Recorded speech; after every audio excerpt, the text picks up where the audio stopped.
All right, Rand, let's head to Northern California. Your former stomping grounds, the San Francisco 49ers. And if you didn't like the 49ers, last year was a year for you because they were beset by injuries and they just couldn't get out of their own way. And you can't do anything if all your best players are hurt outside of Brock Purdy, which brings me to your burning question. When will the Brock Purdy deal get done? And I'll add this addendum. Will it be $50 million a year or higher? Question mark. So I think it'll get done by the end of OTAs. Just looking at it, I think the 49ers currently have the third most cap space with around 38 million or so in space. So they have the room to get it done. I don't think it'll get to 50 million. I think it will be in that low 40 range because that allows them to continue to build around him. Right. And you're not put in a position where you're just hamstrung by the quarterback's deal and you're putting it all on him. I think Brock Purdy is very secure in who he is and what he needs to be successful. And I think putting him in that $50 million a year range will kind of hamstring what this team can be moving forward. All right, former GM, if I'm Brock Purdy's agent, I come back to you and say, hey, man, it ain't my problem. Your problem is to build a team. My guy is one of the best quarterbacks in the league. He held the team together last year. I'm going to push a sheet of paper back across to you that has a 5 in the front of it. What do you say to that? I take it and I say, thank you. We'll be in touch. And then I go on about my business because they still have in their back pocket, they still have the franchise tag. And so the deal does not have to get done, this year. And Brock is going to continue to play on his rookie deal. That'll give him a 4th-year deal. I mean, the 4th year of the deal, and then now you have the franchise tag 2 years in a row to potentially use. So, are you going to pass that up for I won't say what I was on the tip of my tongue, but, are you going to pass that up? I'll just say that. And as his agent, I would say, listen, that man made $900,000 a year and had to live with a roommate because it's so expensive in San Francisco. Can a brother get a break? The other thing I would ask you is this, and you can speak as honestly or not honestly as you want. Is there a thinking inside that building that Kyle Shanahan can overcome a lot with whoever the quarterback is? And Brock Purdy, to his credit as Mr. Irrelevant, has earned every penny he is going to get. He has been special.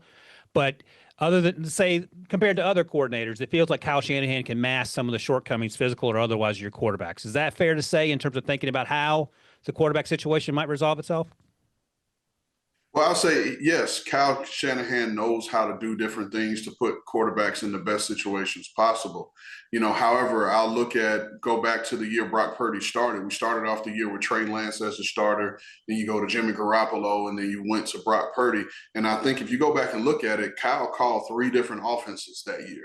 Right. So you got a guy in Brock Purdy that fits exactly what Kyle wants to do and what Kyle wants to be offensively. And so you don't want to have to put a makeshift guy in there to kind of do some different things and totally takes you off of who you are.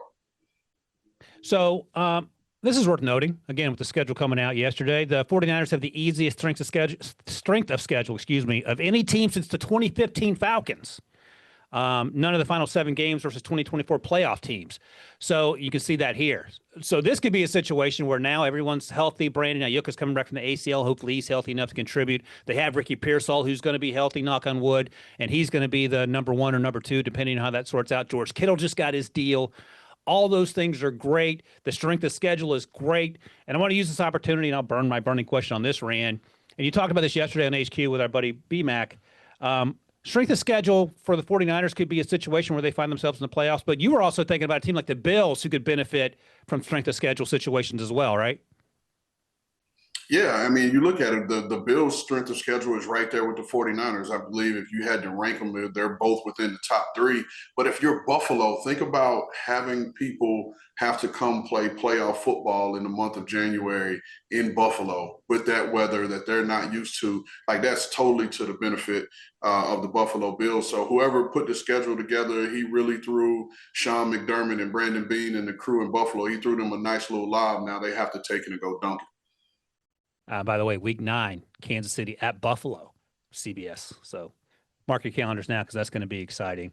All right, let's move to the Arizona Cardinals, a team that I think Monty Osborne's done an amazing job the last 2 years with the draft of putting this team together. And their first-round pick a year ago, Darius Robinson battled injuries. He's going to be healthy this year. They got Walter Nolan in round 1. In round 2, they got Will Johnson, the cornerback out of Michigan. We've talked about him a lot as a first-round talent. We just didn't know how fast he was. And Rand, your question is pretty straightforward. Is this team built to win the NFC West? Because secretly, I feel like there are a lot of good teams. The Rams, of course, and then we just talked about the 49ers. Are the Cardinals in position to make a move? I'd say no. And to your point, I love what Monty has done. I love what he's done. I love the way he's constructed this team. He has not deviated too far outside of what he believes and his thought process on how to build a team. I just think the NFC West is just too tough.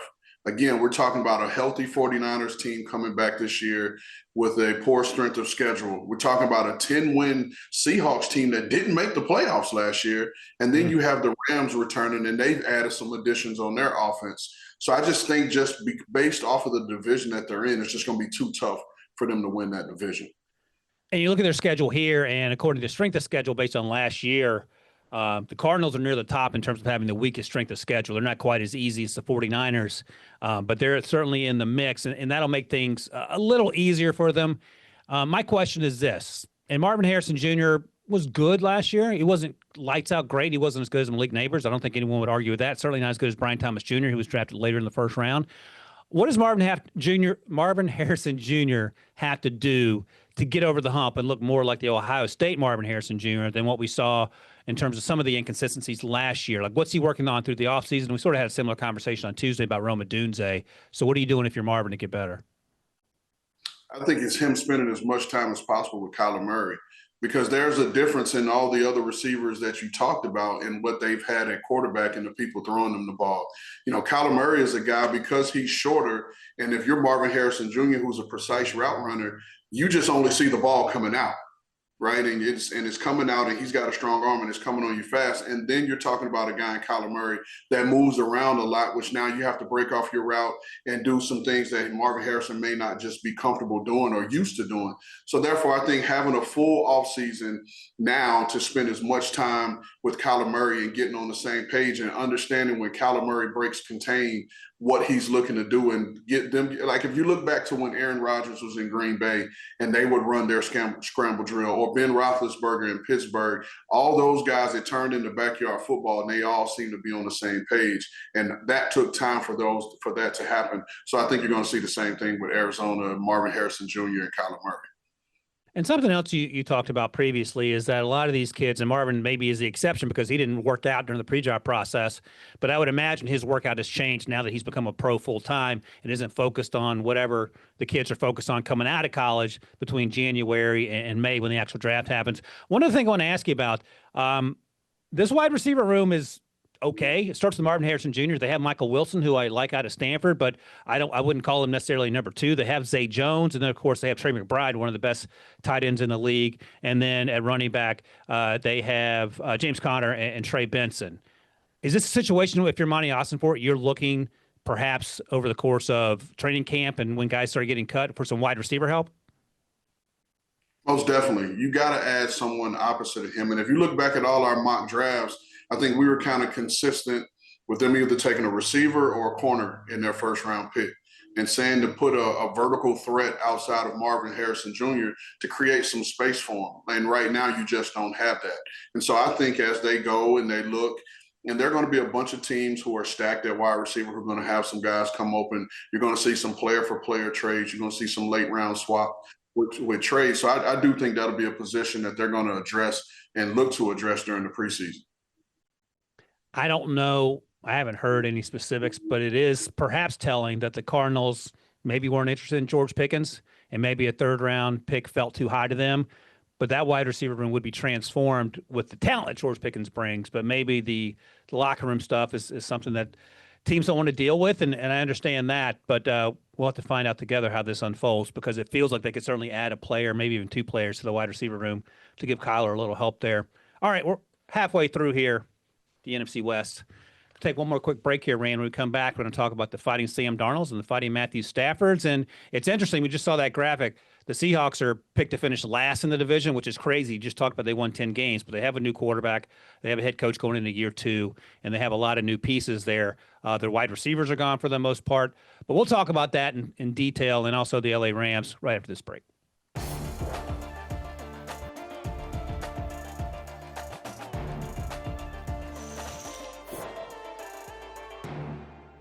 All right, Rand, we're down the home stretch here. NFC West, heading to Seattle, the Seattle Seahawks. Mike McDonald going into year 2. Quarterback Sam Darnold going into year 1 in Seattle after that strong performance in Minnesota. Burning question. And this, your burning question relates to a lot of the things we talked about during the pre-draft process of the mock drafts in terms of who the Seahawks might target. Can the offensive line keep Sam Darnold upright? Because when Sam Darnold is protected, he can sling it. When he is not protected, he looks like Sam Darnold. So that is the question to you. Can they protect him, Rand? Why you have to say it like that, Ryan? I got an idea. And by the way, Gray Zabel was their first-round pick out of North Dakota State. He's going to start at left guard probably. Can they protect him, Rand? I'm going to take a page out of Ryan Wilson's book and say, we'll find out together. And I say that because Seattle's offensive line allowed the 3rd most sacks last year. I think they gave up 54 sacks in total. And like you said, they drafted Gray Zabel. You put him over there with Charles Cross as the left tackle, and I think their left side of their offensive line should be fine. However, I think there are still questions from the center out to the right tackle spot. So I think those questions still remain. But like you said, Sam Darnold that you can keep upright is a Sam Darnold that's going to be efficient, that's going to be accurate, and that's going to be able to get the ball into the hands of their playmakers. However, a Sam Bradford that's under duress, we saw what that looked like down the stretch from Minnesota, particularly those last couple, 2-3 games in which he didn't fare well. So you're quite familiar with the Shanahans, having worked for Kyle, and you know his dad. I'm not sure how familiar you are with Gary Kubiak, but his son Clint is now the OC in Seattle. Last year, he was the OC in New Orleans. They got off to a pretty red-hot start, and then the wheels started to fall off. What can we expect from that sort of Kubiak-style offense in terms of helping Sam Darnold get the best version of himself?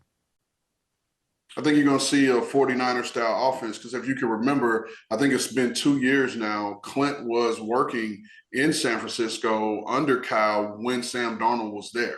And so there's familiarity there. There'll be familiarity with the calls, the checks, and because this offense requires a lot out of the quarterback in terms of formations and motions and all of those different things. And I think Sam Darnold's coming into a system that he's already run and he's already comfortable with. And so I think Kubiak, I like Kubiak a lot. I've liked him for a while.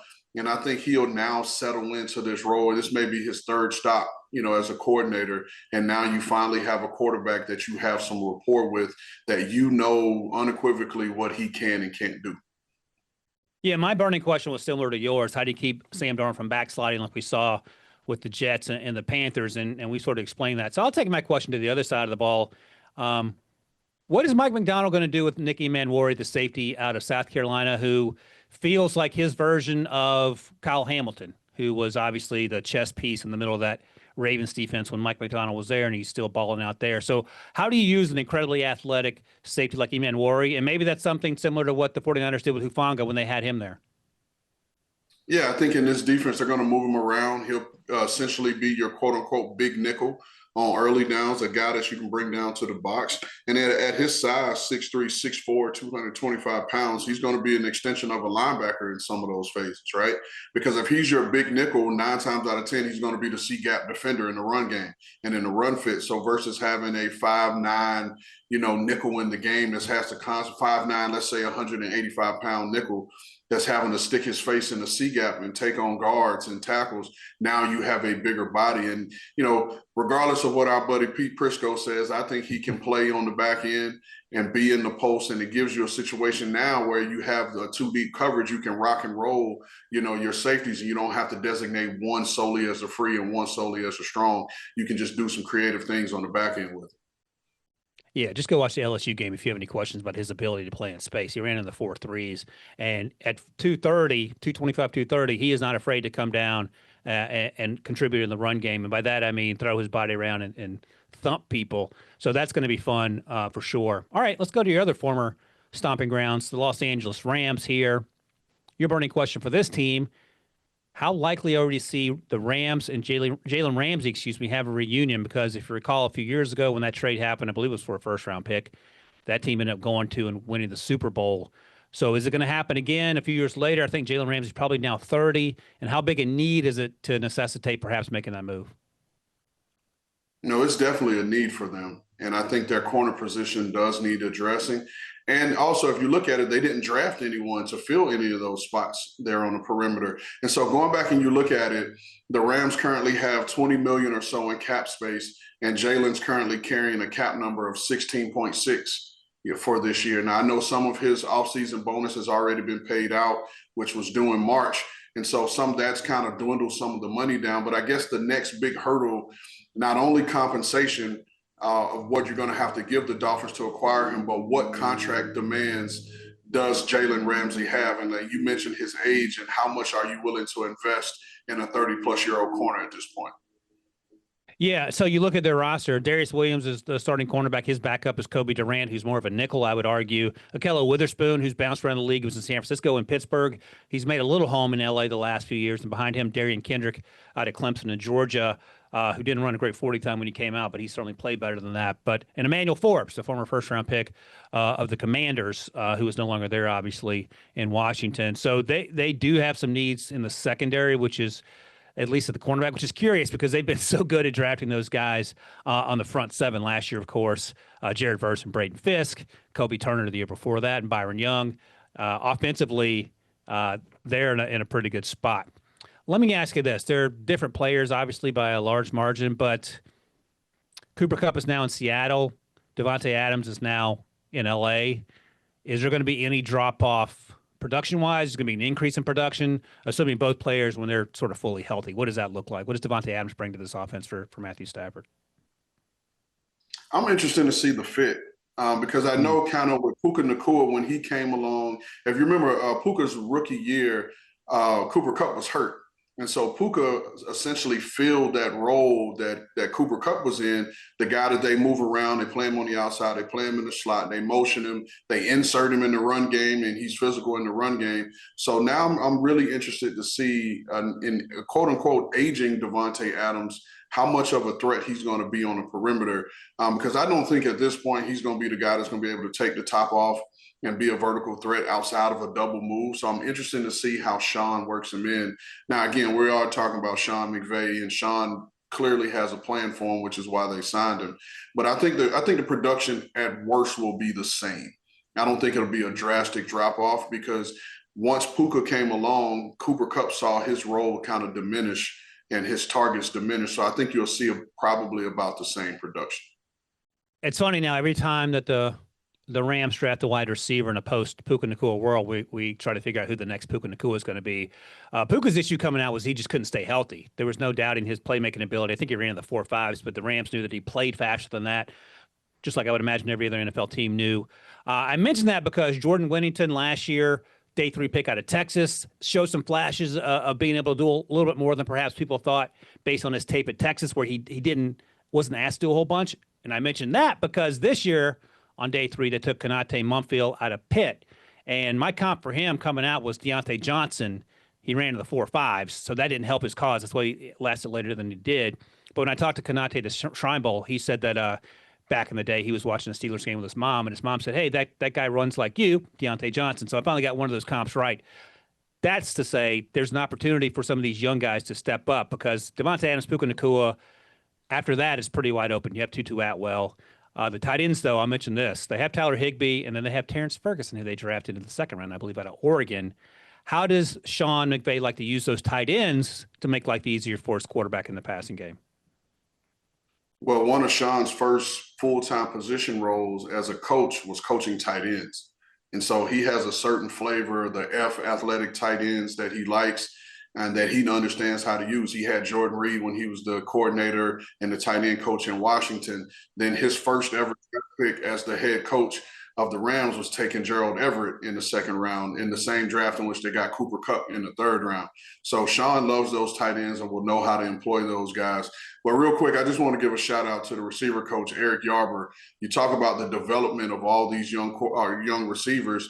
And Yarber has been there since Sean has been the head coach, and he had a young Cooper Kupp that he brought along, and now we talk about Puka Nacua and Whittington and all these guys. So shout out to Yarbs and the way he develops these young receivers. Love it. Love it. Also love, if you go back and look at that staff in Washington, like Kyle Shanahan, Mike McDaniel, Sean McVay, they all look like guys who were making assistant coach money. Now that they got that big time money, they got their new haircuts and their nice clothes and their big watches if you're Mike McDaniel. So that's fun. All right, let's take another quick break. When we come back, we'll wrap things up, talk a little about the schedule, and then we'll get out of here. We'll do that right after this break.